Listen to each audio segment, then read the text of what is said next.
Elena Martinez took a deep breath as the massive doors of the Galactic Council chamber opened before her. The sound of her boots on the crystal floor echoed through the enormous space that stretched higher than any building she had ever seen. On Earth, behind her walked Nathan Brooks and Jake Sullivan, the three humans who would represent their entire species in front of beings from across the galaxy. The chamber was filled with creatures that looked like they came from the wildest dreams of science fiction writers. Tall beings with 4 arms, and skin that shimmered like oil floated near the ceiling. Rock-like creatures the size of trucks sat on specially built platforms. Beings made of what looked like flowing water moved in clear tubes that ran along the walls. In the center of it all sat the most impressive alien Elena had ever seen, Chancellor. Vexstar was 12 feet tall with gray skin that looked like metal. 4 eyes arranged in a square pattern on his face watched the humans approach. When he spoke, his voice came from speakers built into the walls because the sounds he made were too strange for human ears to understand directly. "Welcome, humans of Earth," the Chancellor said. His translator made his voice sound calm and wise. "We have watched your species for some time now. You have done something very few species manage to do. You have reached the stars without destroying yourselves in wars or pollution or disease." Elena stepped forward and bowed slightly. She had practiced this moment for months. "Thank you, Chancellor Vexstar. We are honored to be invited to join the Galactic Council. Humanity looks forward to learning from the wisdom of older civilizations and contributing what we can to the peace and prosperity of the galaxy." The Chancellor's mandibles clicked together in what their briefings had told them was equivalent to a smile. "Your species shows great promise. In just 200 years you went from riding horses to traveling between stars. Most impressive indeed." Nathan Brooks felt excitement building in his chest.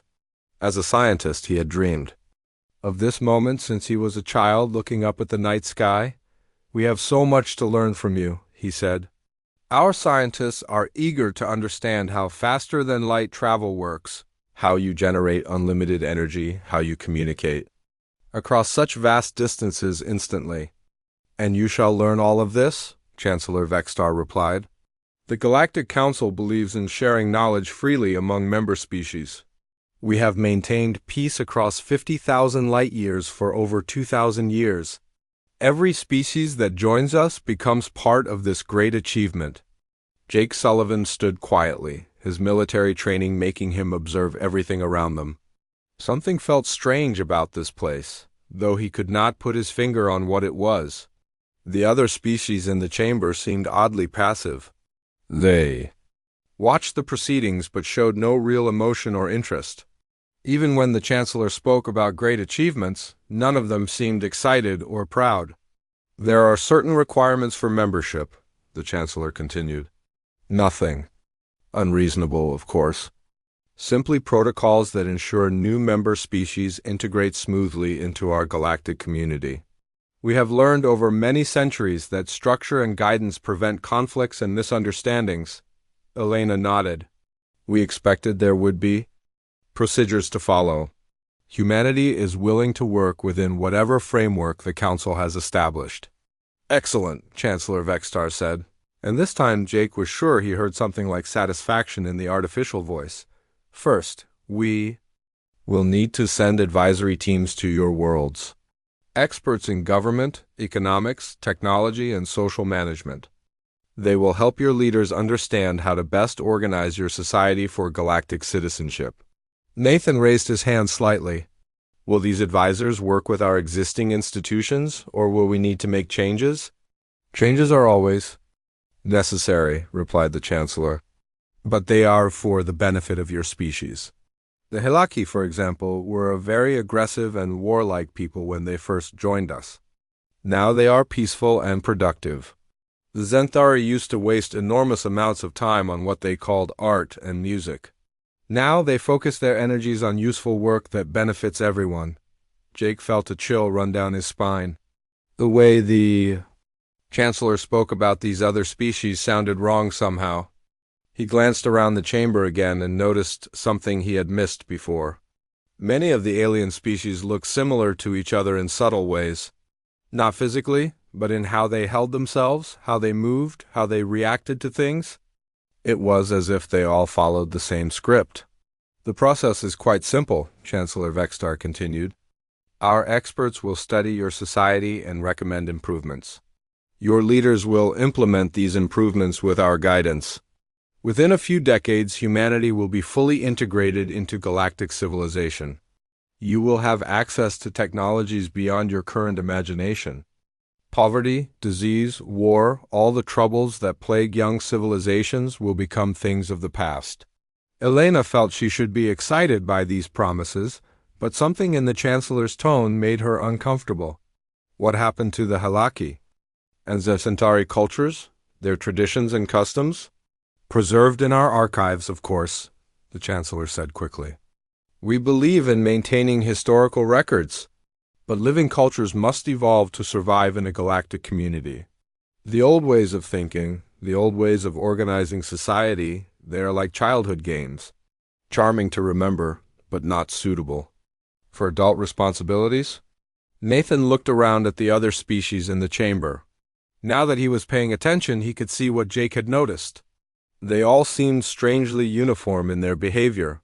None of them showed curiosity about the humans or excitement about meeting a new species. They just watched and waited like well-trained students in a classroom. How many species are currently members of the Galactic Council? Nathan asked. 374, the Chancellor replied with obvious pride. Each one a success. Story of peaceful integration. Each one contributing to the greater good of our galactic civilization. Jake found himself thinking about Earth's history. Every great empire that had ever existed had said similar things about bringing peace and prosperity to the people they conquered. The Romans, the British, the Americans in their own way. They all claimed to be helping the people they ruled over.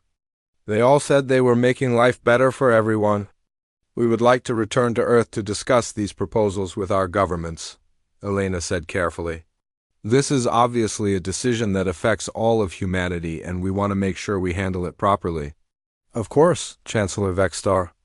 Agreed. Take all the time you need. We are patient. We have waited this long to welcome humanity into our community.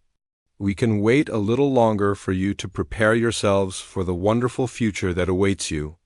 As the three humans left the chamber, Jake could not shake the feeling that they had just been offered something that sounded like paradise but felt like a trap. He looked back once at the assembled alien species and wondered what they had been like before they joined this galactic community. Had they been as diverse and chaotic and wonderfully unpredictable as humanity? Or had they always been this quiet and orderly and somehow empty? The crystal doors closed behind them with a sound, like singing bells, and Elena realized she was holding her breath. Lisa Hayes watched from the command deck of the space station. New horizons as the first alien ships approached. Earth. 3 months had passed since Elena Martinez and her team returned from the Galactic Council with news that humanity had been accepted as a provisional member. The decision to accept the Council's offer had been debated in every parliament and Congress on Earth and in the colonies, but the promise of advanced technology and an end to human conflicts had been too tempting to refuse, the Vorthik administrative. Ships were sleek and silver, moving through space with a grace that human vessels could not match. Behind them came the bulkier Millen economic vessels, their hull designs focused on function rather than beauty. As Lisa watched the alien ships dock with the orbital stations around Earth, she felt a mixture of excitement and nervousness that she could not explain. Down on Earth's surface, Paul Johnson stood in his office overlooking the city of New Geneva. As mayor of one of Earth's most important industrial centers, he had been selected to work directly with the alien advisors. The being sitting across from his desk looked like a cross between a snake and an octopus, with skin that changed colors. As it spoke, "Your city produces many things," Councillor Zithrin said, his artificial voice coming from a translation device clipped to his collar, "but the production is not efficient. Too many small factories making similar products. Too many people doing jobs that machines could do better." Paul leaned forward in his chair. "Our people take pride in their work. Many of these factories have been family businesses for generations. The workers have skills and knowledge that machines don't possess. The counselor's skin shifted from green to amber, which Paul had learned meant disapproval. Pride is not. Productive family traditions are obstacles to efficiency. We have studied human economics for many years. Your species wastes enormous amounts of time and resources on sentimental attachments to outdated methods. What exactly are you suggesting? Paul asked, though he was beginning to suspect he did not want to hear the answer. Consolidation, Zithron replied simply. Close 60% of the small factories. Move those workers to 3 large production facilities outside the city. Automate 70% of the remaining jobs. The people who are no longer needed for production can be relocated to agricultural areas where they will be more useful. Paul felt his stomach drop. Relocate? You're talking about moving 60,000 people away from their homes, their families, their entire lives? The counselor's skin turned blue, which meant he was being patient with someone who was not understanding properly. Temporary inconvenience for long-term benefit? All new member species experience adjustment periods. The Hilaki were very resistant at first, too. They had strong attachments to their old ways of living. Now they are perfectly productive and content. What happened to their old ways? Paul asked. No longer necessary, Zithron said, his skin remaining blue. When a species joins galactic civilization, childish habits must be abandoned. The Hilaki now understand that individual desires are less important than collective efficiency. On the space station orbiting Mars, Amanda Foster was having a very different conversation with her research partner Kevin Walsh.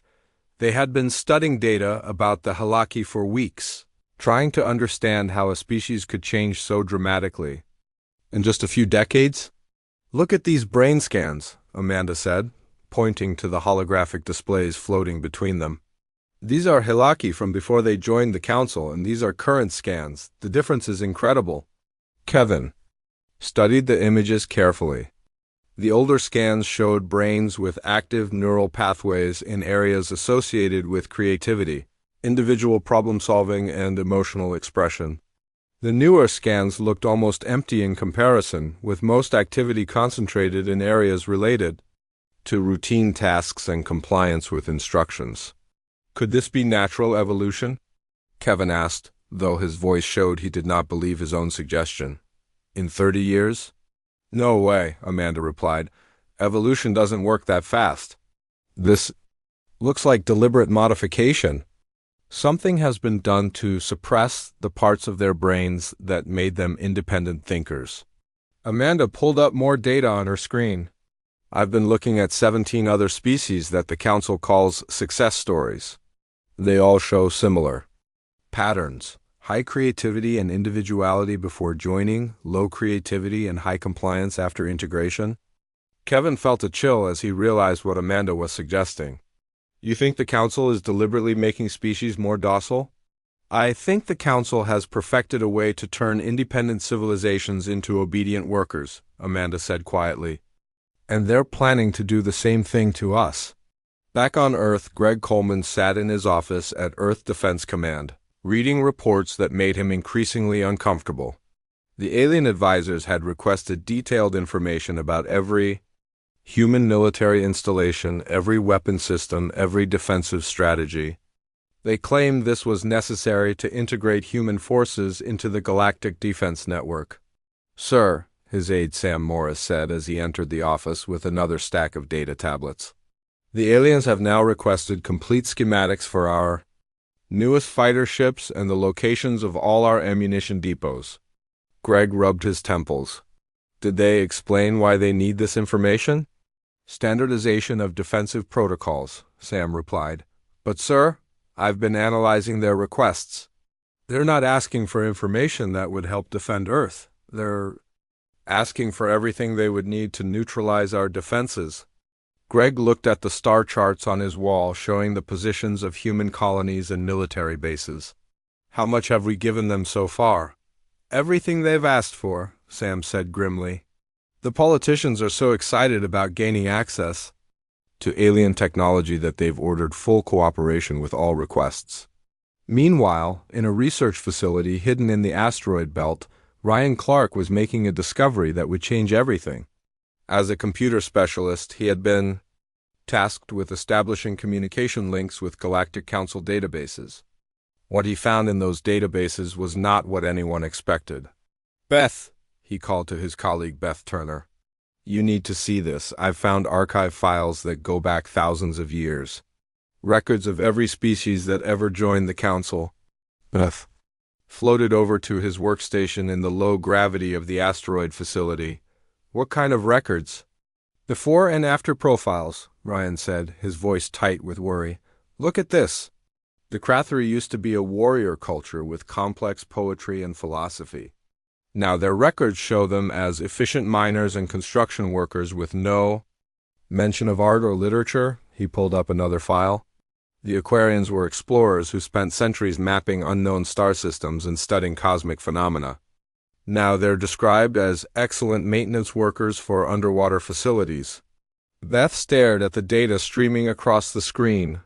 "It's like they've been turned into completely different species." "Not different," Ryan said. "Simplified.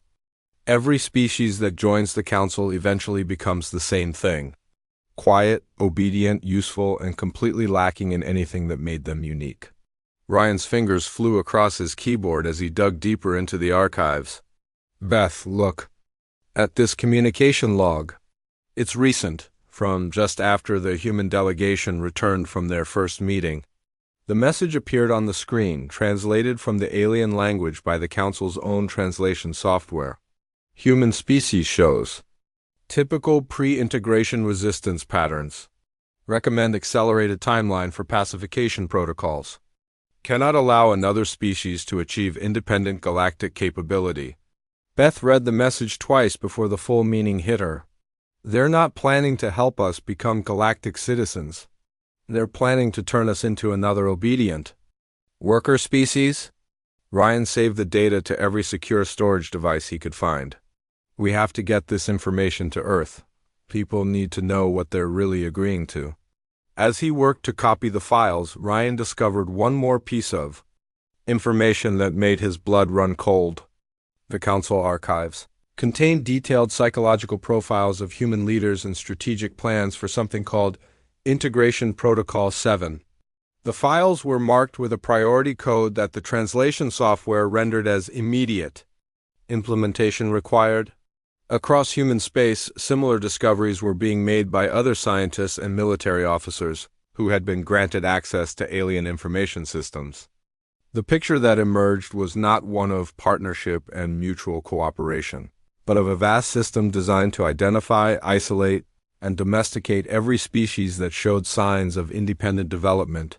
The aliens had not come to welcome humanity into galactic civilization. They had come to end human civilization as it existed and replace it with something safe, controllable, and utterly without the spark that made humans human. The only question now was whether anyone would believe the truth before it was too late to do anything about it. Claire Adams stood before the emergency session of the Global Council, her hands shaking as she held the data tablet containing the most important information in human history.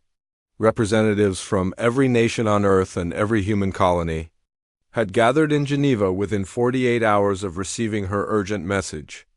The large screens around the assembly hall displayed brain scans, communication intercepts, and archive files that painted a terrifying picture of humanity's future under Galactic Council guidance. "The evidence is clear and undeniable," Claire sighed, her voice carrying to every corner of the packed hall. "The Galactic Council does not integrate new species into their civilization. They domesticate them. They turn independent thinking beings into obedient workers who have lost everything that made them unique." The hall erupted in angry voices and shouted questions. Some delegates demanded to know how this information had been obtained. Others insisted that the aliens had shown nothing but friendship and helpfulness. A few sat in stunned silence, remembering conversations with alien advisors that suddenly took on new and sinister meanings. President Martinez of the American Federation stood up. "Senator Adams, These are serious accusations. Are you certain this data is authentic?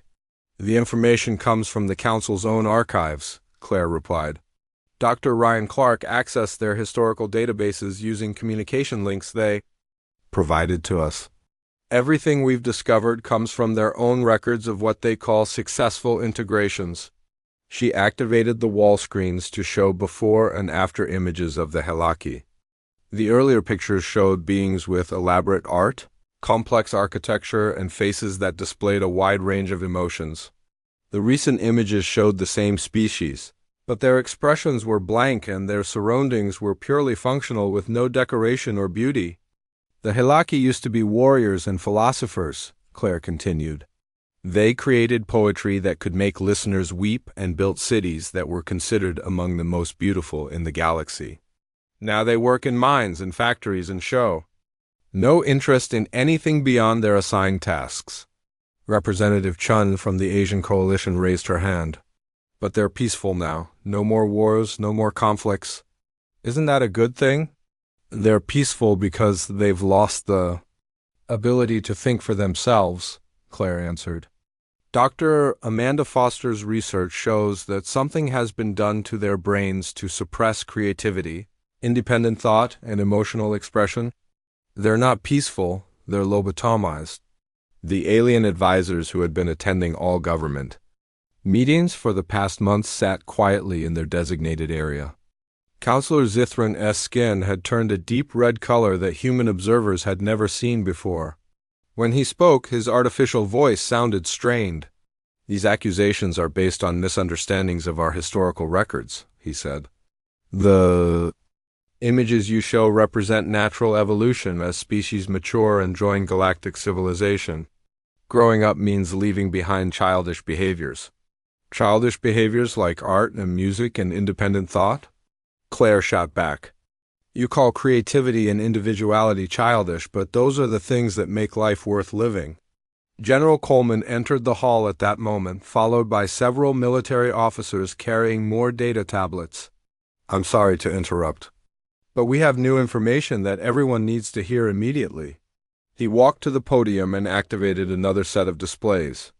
30 minutes ago, our deep space monitoring stations detected a large fleet of council ships moving toward our solar system. Based on their current speed and trajectory, they will arrive at Earth in approximately 6 days. The hall fell silent. Even the alien advisors seemed surprised by this news, though their expressions were difficult for humans to read. How large is this fleet? Asked President Williams of the African Union. Over 300 ships, Coleman replied grimly. More than enough to overwhelm every defensive system we have. Our analysis suggests this is not a diplomatic mission. Ryan Clark's voice came through the communication system from his asteroid research facility. I've found the reason for the fleet movement.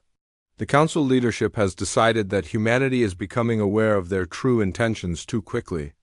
They're implementing something called Emergency Integration Protocol. What does that mean? Claire asked, though she feared she already knew the answer. It means they're going to force the integration process instead of waiting for us to accept it voluntarily, Ryan replied. I've found their operational plans. They intend to take control of our governments, disable our military forces, and begin immediate behavioral modification of the human population. The alien advisors began to stand up from their seats. Counselor Zithran S. skin had turned completely black, a color that the translation guides had never explained. This meeting is over, he announced. You will return to your homes and await further instructions from Council representatives. We're not taking orders from you, Claire said firmly. This is a human government meeting discussing human affairs. Your species is now under Council protection, Zithran replied. Independent. Decision-making is no longer permitted. You will comply with integration protocols or face immediate correction. At that moment, the building's lights began to flicker. Communications systems started shutting down one by one. Outside the windows, people could see alien ships hovering over major cities around the world.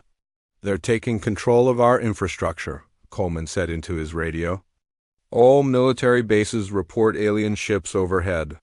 They're jamming our communications and disabling our power grids. Ryan's voice crackled through the failing communication system. The fleet I detected wasn't coming to Earth. It was already here, hidden in the outer solar system. They've been planning this for months. Dr. Foster's voice joined the conversation from her Mars station. I'm reading massive energy signatures around Earth. They're deploying some kind of field that's affecting electronic systems across the planet. Not just electronic systems, came another voice from Dr. Walsh. We're detecting neurological effects too. People in areas with the strongest field coverage are reporting feeling calm and compliant. It's the same technology they used on the other species. Claire felt a strange calmness trying to settle over her mind, but she fought against it. Everyone needs to get to the emergency bunkers now. The shielded facilities should provide some protection from whatever they're doing to us. As delegates began to evacuate the building, Claire grabbed the data tablets containing all the evidence they had gathered. We have to get this information to the colony ships and deep space stations. If Earth falls, they need to know what really happened here. The alien advisors made no move to stop the evacuation. Zithran simply watched with what looked like sadness as the humans fled. You cannot fight the inevitable, he called after them. Every species resists at first. In time, you will understand that we are helping you.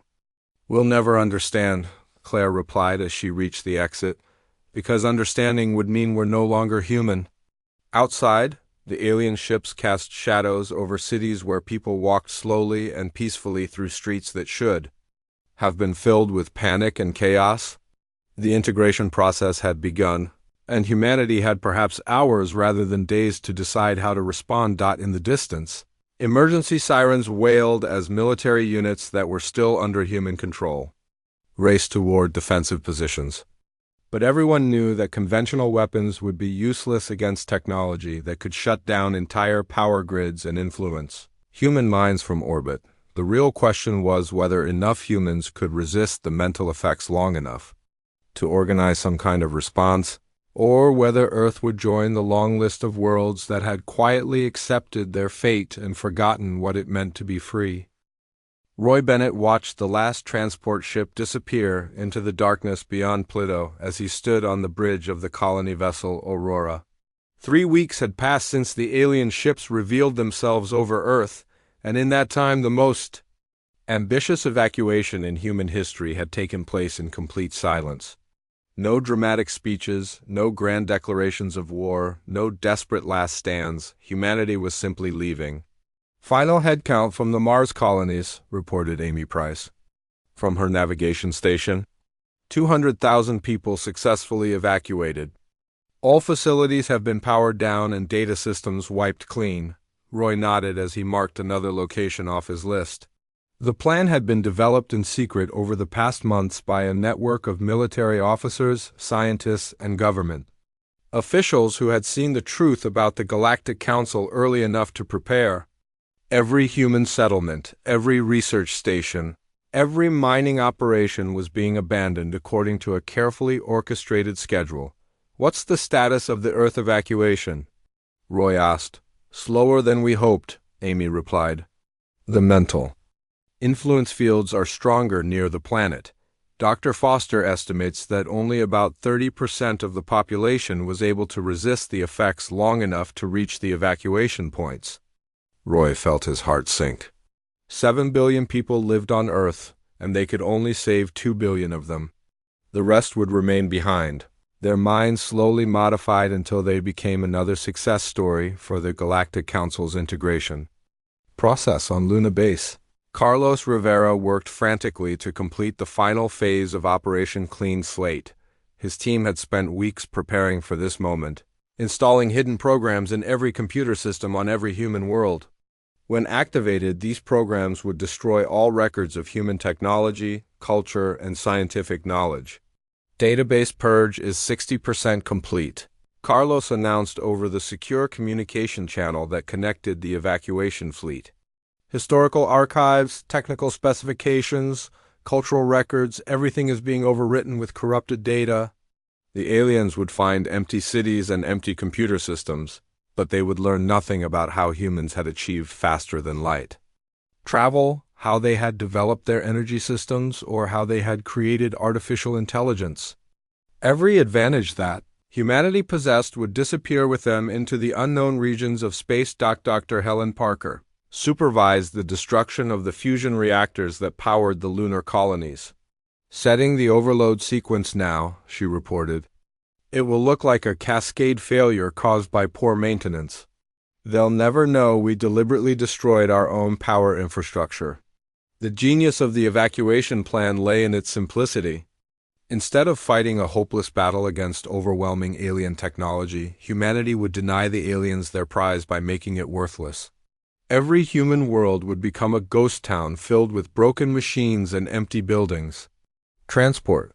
"Ship New York is reporting successful departure from the Centauri system," came another voice over the communication channel. "All 3 colonies have been evacuated and their automated systems are now running the final shutdown protocols." Roy studied the star charts showing the locations of the hidden fleet. Over 5,000 ships of various sizes were scattered across a region of space that no alien species had ever explored. Some were colony ships like his own, carrying millions of sleeping passengers toward destinations that existed only in theoretical calculations.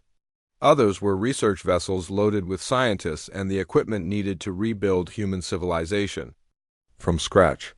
"Sir," Amy said quietly, "we're receiving a transmission from Earth. It's from Claire Adams." Roy activated the communication system, though he knew the message would be hours old by the time it reached them.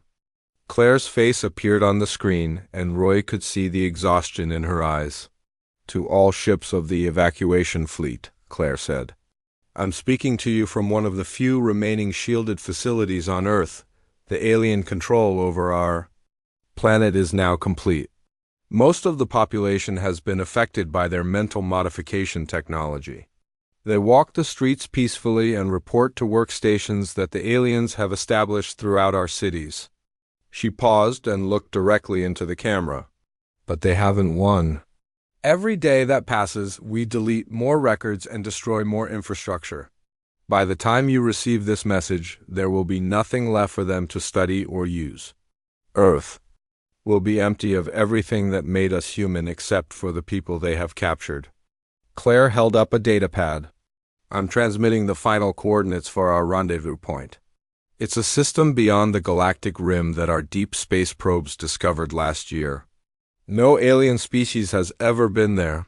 We can start over there, build new worlds, and remain free." The transmission ended with Claire looking tired but determined. Roy realized that she and the others who had remained behind were sacrificing themselves to ensure that the evacuated population would have time to escape completely. "All ships report ready for the final jump," Amy announced. "Destination coordinates have been distributed to the entire fleet." Roy took one last look at the solar system where humanity had been born. Earth was a small blue dot in the distance, now controlled by beings who believed they were helping by destroying everything that made humans unique. The moon was dark and silent, its cities empty and its power systems destroyed. Mars was a red wasteland dotted with abandoned settlements. "Initiate jump sequence," Roy commanded, one by one. The ships of the human fleet activated their faster-than-light drives and disappeared into the unknown. They carried with them everything that remained of human civilization, the art and music and literature that the aliens considered childish, the scientific knowledge that had taken centuries to develop, and most importantly, the stubborn independence that had made humans unwilling to accept peaceful slavery. Behind them, they left a solar system full of empty worlds and confused aliens who were beginning to realize that their latest integration project had not gone according to plan. For the first time in 2,000 years, the Galactic Council faced a species that had chosen exile over absorption. The human ships jumped toward a distant star that offered nothing but the possibility of freedom. They had no guarantee that they would find habitable worlds there. They had no certainty that they could rebuild their civilization in such a remote location. All they had was the knowledge that whatever happened to them in the darkness between stars would be Better than the peaceful death that the Galactic Council offered. As the last human ship disappeared from the solar system, automated systems on the abandoned worlds began their final protocols. Cities went dark, communication networks fell silent, and the great machines that had powered human civilization shut down forever. Within hours, the birthplace of humanity would be nothing more than a collection of empty buildings and broken dreams. But somewhere in the vast darkness of space, 5,000 ships carried the hope that humans could remain human no matter how far they had to travel to stay free. Chancellor Vextar stood in the abandoned United Nations building in New York, his four eyes studying the empty assembly hall where just months earlier he had welcomed humanity into the galactic community. The silence felt different from the peaceful quiet that usually followed successful integration. This was not the silence of compliance, but the silence of absence, and it disturbed him in ways he had not felt for centuries. "Complete report," he commanded his aide, Administrator Kelmuth, whose tentacles writhed with nervous energy as he consulted his data tablets. "Every human settlement is empty," Kelmuth reported. "Earth, Mars, Luna, the asteroid mining stations, all the colony worlds. We estimate that 70% of the human population has simply vanished. The remaining 30% show proper integration responses, but they seem confused and unable to provide useful information about where the others went." The Chancellor moved to one of the large windows overlooking the city. Below him, the humans who had been affected by the integration fields walked peacefully through streets that should have been bustling with the chaos of billions of people. Instead, the city felt like a museum exhibit of human civilization rather than a living place. "What about their technology and records?" Vextar asked. "Gone," Kelmuth replied, his voice tight with frustration. "Every computer system has been wiped clean. Their fusion reactors suffered what appears to be cascade failures, but our engineers suspect deliberate sabotage. Their shipyards and manufacturing facilities have been stripped of all useful equipment. Even their libraries and art museums are empty." Chief Intelligence Officer Morden entered the hall, his crystalline form reflecting the dim light that filtered through the windows. "Long-range sensors have detected no trace of human ships anywhere in known space. Either they have developed cloaking technology far beyond anything in our databases, or they have traveled to regions we have never explored." The Chancellor felt something he had not experienced in over 2 millennia: uncertainty. In all the centuries of Galactic Council expansion, no species had ever simply disappeared rather than accept integration. The vast machinery of peaceful conquest that had absorbed hundreds of civilizations had been rendered useless by humanity's refusal to participate. "How is this possible?" he asked, though he was not sure he wanted to hear the answer. Dr. Zafara, the Council's leading expert on species psychology, activated her research displays. "We underestimated their capacity for coordinated resistance. Most species fight us directly, which allows us to demonstrate our superior technology and convince them that resistance is hopeless. The humans never fought us at all." She pulled up comparative data from previous integrations. "Every other species has tried to negotiate, to find compromises, to maintain some aspects of their old culture while accepting Council guidance. The humans appeared to be doing the same thing, but they were actually using our own protocols against us." "Explain," the Chancellor demanded. "They gave us everything we asked for," Zafara continued. "Complete military intelligence, detailed population records, access to their computer networks, cooperation from their leaders. But while they were sharing information with us, they were also studying us just as intensely. They learned how our integration process works and prepared. A response we never anticipated. Morden activated additional displays showing the timeline of human activities. Analysis of their communication patterns suggests they began planning this evacuation within weeks of their first contact with us. Every human who cooperated with our advisory teams was simultaneously gathering intelligence about our methods and capabilities."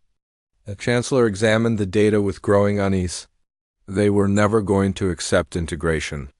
The entire diplomatic process was a deception to buy time for their escape preparations. More than that, Zafara said. They were gathering evidence about what integration really means. Our own archives show that human scientists accessed historical records of previous integration projects. They studied what happened to the Halaki, the Xanthari, the Krathari, and dozens of other species. Kelmoth pulled up another set of displays. We found fragments of human communications in some of their destroyed databases. They called us shepherds of a galaxy full of neutered civilizations. They said we had forgotten what it means to truly live among the stars. The words hit the Chancellor like a physical blow. In 2,000 years of bringing peace to the galaxy, no species had ever described the Council's work in such terms. The humans had not just rejected integration, they had rejected the entire philosophy that made the Galactic Council possible. What about the humans who remained behind? The Chancellor asked. Can they tell us anything useful?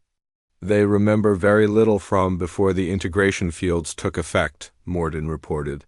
But the fragments they do remember suggest that the evacuation was voluntary. People chose to leave rather than accept our help. Dr. Zafara brought up psychological profiles of the remaining human population. The ones who stayed show the same neural modifications as all successfully integrated species: reduced creativity, increased compliance, focus on practical tasks rather than abstract thinking. But there's something different about them. Different how? They seem sad, she said quietly. Previous integrated species show contentment with their new lives. These humans perform their assigned tasks efficiently, but they display a persistent melancholy that our standard adjustment protocols cannot eliminate. The Chancellor turned away from the window and faced his assembled advisors. Begin deep space reconnaissance missions. Find where they went. A population of billions cannot simply disappear without leaving some trace. Sir, Morden said hesitantly, there's one more thing. We found a message hidden in the quantum encryption of their communication networks. It took weeks to decode, but the translation is complete. And the message appeared on the main display, written in simple human language, that somehow carried more weight than the most complex diplomatic communications the Council had ever received. To those who come after us, we did not leave in anger, but in sadness. The galaxy is vast and full of wonders, but those wonders mean nothing if they come at the cost of what makes us who we are. We go now to find our own path among the stars, hoping that someday you too will remember what you have lost. The invitation to join us will always remain open, but only when you are ready to be partners rather than shepherds. The silence that followed was deeper than any the council chambers had ever known. For the first time in millennia, the beings who had brought order to hundreds of worlds were forced to confront a question they had forgotten how to ask in their quest to eliminate conflict and suffering from the galaxy. What had they truly accomplished? Chancellor Vextar looked around at his advisors and saw something in their expressions that he had not seen for centuries. Doubt. The humans were gone, vanished into the darkness between stars, but their absence had left behind something more dangerous than any weapon or rebellion. They had left behind the memory of what it meant to choose freedom over safety, uncertainty over control, the possibility of failure over the guarantee of a peaceful but empty existence. In the months that followed, other species within the Council began to ask questions they had not thought to ask for generations. The Halaki requested access to their pre-integration cultural archives. The Xanthari asked why they no longer felt the urge to create music. The Krathari wondered what had happened to their warrior traditions and their poetry. The humans had done more than escape the Galactic Council's embrace. They had reminded an entire galaxy of what it had lost in exchange for peace, and that reminder would prove far more difficult to contain than any military rebellion could ever have been.